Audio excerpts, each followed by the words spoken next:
Welcome back to our extinct video, Liberty $quarter coin from 1988. This would be suitable for a documentary narration, coin collector guide, or educational presentation. In the heart of American change jingled a coin that has traveled through decades of stories, purchases, and pockets. The 1988 Liberty $quarter. It's a small, unassuming piece of metal, yet it carries the weight of a nation's history, artistry, and economy.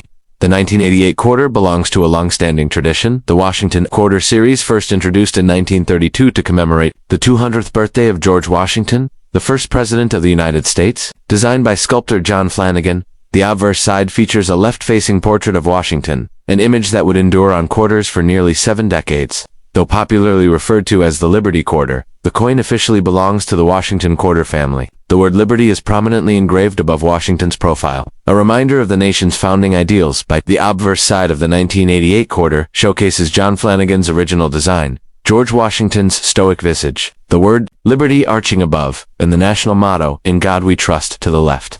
At the bottom lies the date 1988, anchoring the coin in time. The reverse side features an eagle with outstretched wings, perched proudly on a bundle of arrows, symbolizing strength and readiness for defense. Olive branches beneath suggest peace, a delicate balance of might and diplomacy. By 1988, the quarter had long since transitioned from silver to a copper-nickel-clad composition. Following the Coinage Act of 1965, silver was removed from circulating coins due to rising bullion costs. Thus, the 1988 quarter consists of an inner core of pure copper and outer layers of 75% copper and 25% nickel. It weighs 5.67 grams, measures 24.26 millimeters in diameter, and has a reeded edge, a series of fine grooves that help prevent counterfeiting and wear.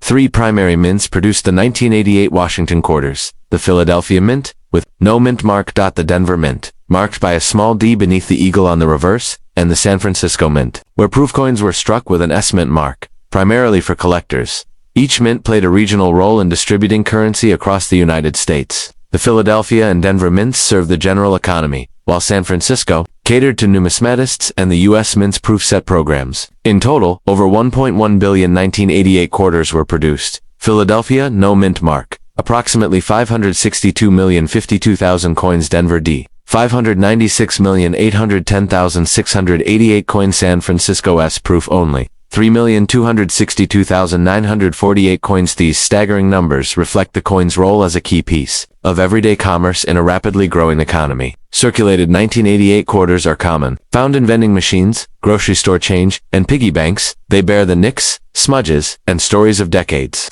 Yet, for collectors, condition is everything. A coin in circulated condition might be worth its face value to 25 cents, or slightly more if well preserved. But an uncirculated quarter, one that never left the mint's protective packaging, can be a different story. These coins show full luster, crisp details, and no signs of handling. They're graded on the Sheldon scale, with grades like MS60 Mint State to MS67 or higher. Mint State 65 MS65. 1988 quarters from either Denver or Philadelphia can fetch $8, $20 in the collector market.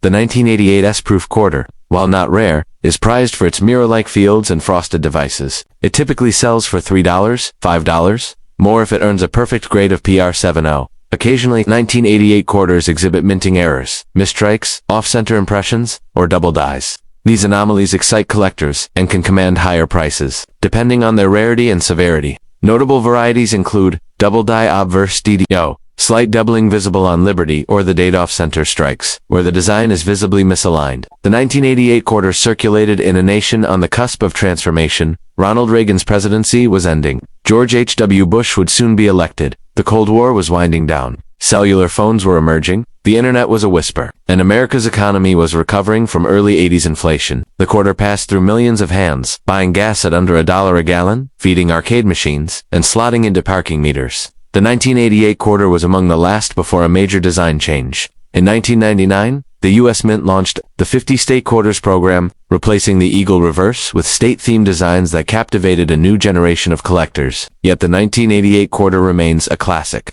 It stands as one of the final chapters in the long run of the original Washington quarter before the modern era of commemorative coinage began. Though minted in the billions, the 1988 Liberty quarter is a silent witness to late 20th century America, a symbol of everyday life and national pride. Whether tarnished from travel or shining in a collector's case, this little coin reminds us that history doesn't always sit in museums. Sometimes, it rattles in our pockets, forgotten, until we stop and take a closer look. Closing music. soft fade, patriotic look for well-struck, uncirculated 1988 quarters with sharp detail and minimal contact marks. These have the best long-term value. Proof versions with deep cameo contrast are also highly collectible. Would you like this in a PDF format, with images and tables, or turned into a video script or presentation?